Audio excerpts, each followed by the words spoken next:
여러분 안녕하세요. 7월 7일 수요일 아침입니다. 하나님께서 오늘도 참 좋은 날 우리에게 주셨네요. 말씀 보면서 기도하면서 또 하루 시작하도록 하겠습니다. 오늘 함께 볼 말씀은 예레미야서 3장입니다. 1절에서 10절까지 말씀을 봉독해 드립니다. 그들이 말하기를 가령 사람이 그의 아내를 버림으로 그가 그에게서 떠나 타인의 아내가 된다 하자 남편이 그를 다시 받겠느냐? 그리하면 그 땅이 크게 더러워지지 아니하겠느냐 하느니라. 내가 많은 무리와 행음하고서도 내게로 돌아오려느냐? 여호와의 말씀이니라. 내 눈을 들어 헐벗은 산을 보라. 내가 행음하지 아니한 곳이 어디 있느냐? 내가 길가에 앉아 사람들을 기다린 것이 광야에 있는 아라바 사람 같아서 음란과 행악으로 이 땅을 더럽혔도다. 그러므로 단비가 그쳤고 늦은 비가 없어졌느니라. 그럴지라도 내가 창녀의 낯을 가졌으므로 수치를 알지 못하느니라. 내가 이제부터는 내게 부르짖기를 나의 아버지여, 아버지는 나의 청년 시절의 보호자이시오니 노여움을 한없이 계속하시겠으며 끝까지 품으시겠나이까 하지 아니하겠느냐. 보라, 내가 이같이 말하여도 악을 행하여 내 욕심을 이루었느니라 하시니라. 요시야 왕 때에 여호와께서 또 내게 이르시되 너는 배역한 이스라엘이 행한 바를 보았느냐. 그가 모든 높은 산에 오르며 모든 푸른 나무 아래로 가서 거기서 행음하였도다. 그가 이 모든 일들을 행한 후에 내가 말하기를 그가 내게로 돌아오리라 하였으나 아직도 내게로 돌아오지 아니하였고 그의 반역한 자매 유다는 그것을 보았느니라. 내게 배역한 이스라엘이 간음을 행하였으므로 내가 그를 내쫓고 그에게 이혼서까지 주었으되 그의 반역한 자매 유다가 두려워하지 아니하고 자기도 가서 행음함을 내가 보았노라. 그가 돌과 나무와 더불어 행음함을 가볍게 여기고 행음하여 이 땅을 더럽혔거늘 이 모든 일이 있어도 그의 반역한 자매 유다가 진심으로 내게 돌아오지 아니하고 거짓으로 할 뿐이니라. 여호와의 말씀이니라. 아멘. 네, 오늘 예레미야서 3장 첫 부분을 우리가 같이 봅니다. 반복적으로 말씀드렸듯이 2장부터 4장까지는 유다, 그러니까 이스라엘 백성들이죠. 이스라엘 백성이 하나님을 배반하고 다른 이방신들을 섬기는 그 모습을 부부의 관계로 비유해서 말씀을 해주시고 있다고 여러분들에게 설명을 드렸습니다. 오늘도 부부의 관계로 이 모든 이스라엘의 죄악들을 얘기하고 계십니다. 우리가 보면은 구약의 호세아서가 이 남자와 여자와의 관계, 특별히 부부와의 관계에서 음행하는 모습을 비유적으로 기록하고 있는 것으로 알고 있습니다만은 그 호세아서의 내용보다 예레미야서의 이 내용이 훨씬 더 적나라하고 훨씬 더 정말 강렬하게 기록을 해주고 있는 것을 알 수가 있습니다. 정말 읽기조차 민망할 정도로 이스라엘 백성들의 그 행음하는 그 모습, 하나님을 배역하고 다른 이방 신들을 섬기는 그러한 그 모습들에 하나님의 진노하심이 아주 낱낱이 잘 이렇게 들어가 있는 표현들입니다. 오늘도 그 표현 가운데 아주 더 무섭고 그리고 더 적나라한 그 표현의 모습들을 우리가 오늘 확인할 수가 있는데요. 부부의 관계로 계속 묘사를 하고 있습니다. 특별히 2절 말씀을 보면은 참 호세아서보다 훨씬 더 하나님께서 아주 자세하게 기록을 해주고 있다라고 하는 것을 볼 수가 있는데요. 2절 말씀입니다. 내 눈을 들어 헐벗은 산을 보라. 내가 행음하지 아니한 곳이 어디 있느냐. 내가 길가에 앉아 사람들을 기다린 것이 광야에 있는 아라바 사람 같아서 음란과 행악으로 이 땅을 더럽혔도다. 이스라엘 백성들이 참 하나님을 버리고 이방신들을 섬기는 그 모습이 너무나 가증스럽고 너무나 음탕해서 하나님의 그 안타까운 마음이 2절 안에 고스란히 들어가 있습니다. 그런 가운데서 이 3장의 주제를 좀 살펴본다면 이 3장의 주제는 돌아와라 라고 하는 하나님의 메시지입니다. 우리 2장에서 살펴봤지만 이스라엘의 그 음란한 모습들이 얼마나 대단했습니까? 하나님이 참 진노하실 만한 그러한 그 모습들을 반복적으로 여러 차례 끝도 없이 행했던 민족이 바로 이스라엘 민족이고 유다 사람들이었죠. 그럼에도 불구하고 이 3장에 와 보니까 하나님께서 돌아와라 라고 하는 그러한 그 말씀을 해주고 계십니다. 1절 말씀입니다. 그들이 말하기를 가령 사람이 그의 아내를 버림으로 그가 그에게서 떠나 타인의 아내가 된다 하자 남편이 그를 다시 받겠느냐? 그리하면 그 땅이 크게 더러워지지 아니하겠느냐 하느니라. 내가 많은 무리와 행음하고서도 내게로 돌아오려느냐? 여호와의 말씀이니라. 네, 여기서 하나님께서 맨 마지막에 반어법을 쓰고 계시죠. 네가 돌아올 수 있겠느냐? 돌아오려느냐? 하나님이 이 3장에서 돌아와라 라고 하는 이 단어를 반복적으로 5번이나 이렇게 쓰고 계십니다. 하나님의 속마음은 돌아와라, 돌아와라 라고 하는 것이죠. 이 돌아오라 라고 하는 이 단어는요, 우리가 조금 익숙하게 아는 단어입니다. 슈브라고 하는데요. 슈브. 우리 높은 뜻 덕서교회에서는 올 한 해 동안 그 신앙생활의 표어를 잡은 것이 회복과 소생이라고 이제 우리가 잡았는데요. 우리의 신앙의 회복과 소생을 위해서 우리가 한 해 동안 열심히 이제 그 노력을 하는데, 이 회복과 소생이라고 하는 이 단어는 히브리 말로 하나의 단어입니다. 슈브라고 하는 단어죠. 그 슈브를 우리가 마음에 두고 신앙생활을 하는데, 바로 오늘 이 단어가 바로 그 단어입니다. 돌아올 수 있겠느냐 할 때 돌아오다 라고 하는 것이 슈브라고 하는 거죠. 그러니까 하나님께로 돌아오는 것이 회복이 되는 것이고, 하나님께로 돌아올 때만이 소생할 수 있다고 하는 그 의미입니다. 그래서 어떻게 보면은 구약 성경 전체의 주제는 한 단어로 우리가 좀 집약을 해보자 라고 하면은 슈브라고 하는 단어로 그렇게 나타낼 수가 있을 정도이죠. 여호와 하나님께 돌아와라. 하나님께 돌아갈 때 회복이 되고 소생할 수 있다라고 하는 겁니다. 오늘 하나님께서 이렇게 이스라엘 백성들에게 다시 돌아올 수 있겠느냐, 그리고 돌아오라 라고 하는 그 말씀을 계속 반복해서 해주고 있습니다. 7절 말씀을 보면은요, 그가 이 모든 일들을 행한 후에 내가 말하기를 그가 내게로 돌아오리라 하였으나 아직도 내게로 돌아오지 아니하였고 그의 반역한 자매 유다는 그것을 보았느니라. 예, 하나님이 반복해서 이스라엘 백성들에게 계속 돌아오라 돌아오라, 그리고 이스라엘 백성들이 돌아올 것을 하나님이 기다리고 계신다라고 하는 그 말씀, 이 슈브라고 하는 이 단어가 오늘 예레미야서 3장 전체적으로 흐르고 있습니다. 하나님은 그렇게 음탕하고 음란하고 하나님이 싫다고 배신하고 다른 신들을 섬기고 그들과 다시금 결혼하는 이 음탕한 여인과도 같은 이스라엘 백성들을 돌아오라, 그리고 돌아올 때까지 또 기다리시는 그런 하나님으로 우리에게 보여주고 계십니다. 자, 그런데 오늘 아주 중요한 포인트가 하나 있습니다. 오늘 이제 1절에서부터 얘기하는 것이 첫 남편하고 이제 이혼을 해서 이제 그 여인이 다른 사람하고 결혼을 했는데, 그 결혼이 다시 실패해가지고 다시 첫 남편하고 결합할 수 있겠느냐? 그거 절대로 안 된다. 그렇게 돌아올 수 있겠느냐? 그것은 안 되는 것이다. 왜? 그 땅을 더럽히는 일이기 때문에 그런다 라고 하는 것이 1절에 나와 있죠. 1절을 다시 한번 읽어 드릴게요. 그만큼 중요해서 그렇습니다. 그들이 말하기를 가령 사람이 그의 아내를 버림으로 그가 그에게서 떠나 타인의 아내가 된다 하자 남편이 그를 다시 받겠느냐? 그리하면 그 땅이 크게 더러워지지 아니하겠느냐 하느니라. 내가 많은 무리와 행음하고서도 내게로 돌아오려느냐? 여호와의 말씀이니라. 네, 여러분 잘 이 말씀을 기억해 보시면 좋겠습니다. 이 말씀은 지금 무슨 내용을 얘기하고자 하는가 하면은 신명기 24장 1절에서 4절까지의 말씀을 한 번 더 확인시켜 주는 것입니다. 신명기 24장 1절에서 4절까지의 말씀은 결혼과 이혼에 대한 율법의 말씀인데요.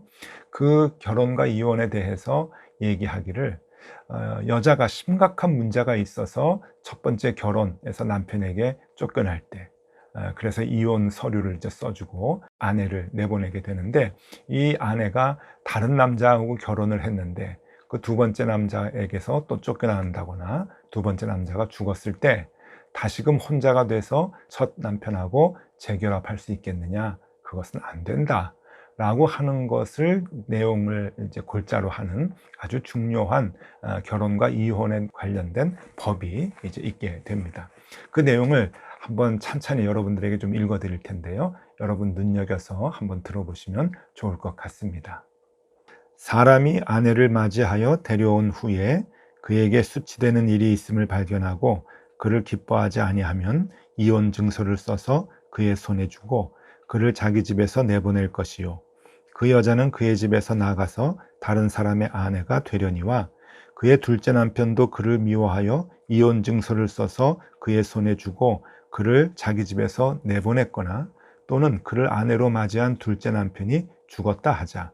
그 여자는 이미 몸을 더럽혔은즉 그를 내보낸 전 남편이 그를 다시 아내로 맞이하지 말지니 이 일은 여호와 앞에 가증한 것이라. 너는 내 하나님 여호와께서 내게 기업으로 주시는 땅을 범죄하게 하지 말지니라. 네, 이렇게 율법이 기록이 되어져 있죠. 신명기에 이렇게 기록이 되어져 있는데 지금 이 내용을 다시 한번 예레미야 선지자가 상기시켜 주는 겁니다. 근데 생각해 보세요. 하나님하고 이스라엘 백성하고 결혼을 했습니다. 이스라엘 백성에게 심각한 문제가 생겼죠. 음탕한 죄를 범했습니다. 그래서 이제 이혼을 하고 스스로 이제 걸어 나갔죠. 다른 신을 섬기기 위해서 다른 남자를 찾아서 나간 음탕한 신부와도 같이 그렇게 나가버리고 배신하고 말았습니다. 자, 거기에서 또 쫓겨나고 거기에서 또 문제가 많아서 또 혼자 됐는데 다시 하나님께로 첫 남편에게로 돌아올 수 있겠느냐? 여러분, 여기 중요한 포인트가 뭔가 하면은 율법은 돌아올 수 없다라고 하는 겁니다. 그게 법입니다. 절대로 돌아올 수 없다. 돌아오는 것은 땅을 더럽히는 것이다. 자, 그런데 지금 문제는 하나님은 돌아오라 라고 하시는 겁니다. 이게 너무 모순되지 않습니까? 하나님이 만들어 놓으신 법은 절대로 그렇게 돌아와서는 안 된다. 첫 남편하고 재결합할 수 없다라고 하는 것이 율법인데 하나님께서는 너희 돌아올 수 있겠느냐? 돌아와라. 내가 기다리겠다라고 자비의 마음을 갖고 계시는 겁니다. 여러분, 이것은 뭘 얘기하는 걸까요? 하나님께서 하나님의 자녀들, 이스라엘 백성들을 보면서 하나님께서 세워놓으신 그 율법의 기준을 스스로 낮춰주시는 겁니다. 그러니까 그 법을 하나씩 하나씩 하나님께서는 사랑이라고 하는 마음 때문에 그 간절한 애정, 그 마음 때문에 그 자녀들을 품으려고 하는, 용서하려고 하는 그 마음 때문에 그 견고한 법을 하나씩 하나씩 낮춰주시면서 이스라엘 백성이 하나님께로 돌아올 수 있도록 하나님께서는 그렇게 말씀하고 계시는 겁니다. 여러분, 하나님은 스스로 기준을 완화시키는 모습을 여러 차례 우리에게 보여주십니다. 그 대표적인 것이 소돔과 고모라가 멸망할 때 아브라함과 흥정하는 모습 속에서 나타나죠. 여러분 그때 기억을 하십니까? 소돔과 고모라 너무 죄악된 곳이어서 하나님께서 이제 멸망하시려고 마음을 먹습니다. 아브라함이 하나님께 기도하면서 애원을 하죠. 의인 50명이 있으면 살려주시겠습니까? 하나님이 살려주시겠다 합니다. 그런데 50명이 없었죠. 아브라함이 또 간구합니다. 성경에 보니까 45명이 있으면 되겠습니까? 5명을 뺀 45명이 있으면 살려주시겠습니까? 하나님이 살려주시겠다고 합니다. 근데 없었습니다. 그 다음에는 몇 명이 되죠? 30명이 됩니다. 의인 30명이 되면 괜찮겠습니까? 의인 20명이 되면 괜찮겠습니까? 그러다가 의인 20명이 없어서 맨 마지막에 아브라함이 하나님께 기도하죠. 매달리죠. 의인 10명이 있으면 살려주시겠습니까? 여러분, 소돔과 고모라 땅에 의인 10명이 없었습니다. 자, 결국 소돔과 고모라는 망했지만 그 과정을 보면 하나님은 스스로 그 견고한 그 기준, 그것을 하나님의 사랑으로 자꾸만 낮춰주시는 것을 볼 수가 있습니다. 그만큼 하나님이 이스라엘 사람들을 사랑하고 자녀들을 사랑하고 이 땅의 사람들을 사랑했다라고 여겨지는 것이죠. 그 대목이 바로 그 모습입니다. 근데 여러분, 오늘 예레미야서 보면은 어떤 말씀이 나오는 줄 아십니까? 지난번에도 한번 말씀드렸지만 예레미야서 5장 1절을 보면은 의인 10명을 찾는 것이 아닙니다. 의인 1명까지 하나님께서는 그 기준을 낮춰주고 계십니다. 5장 1절을 제가 읽어드리도록 하겠습니다. 너희는 예루살렘 거리로 빨리 다니며 그 넓은 거리에서 찾아보고 알라. 너희가 만일 정의를 행하며 진리를 구하는 자를 한 사람이라도 찾으면 내가 이 성읍을 용서하리라.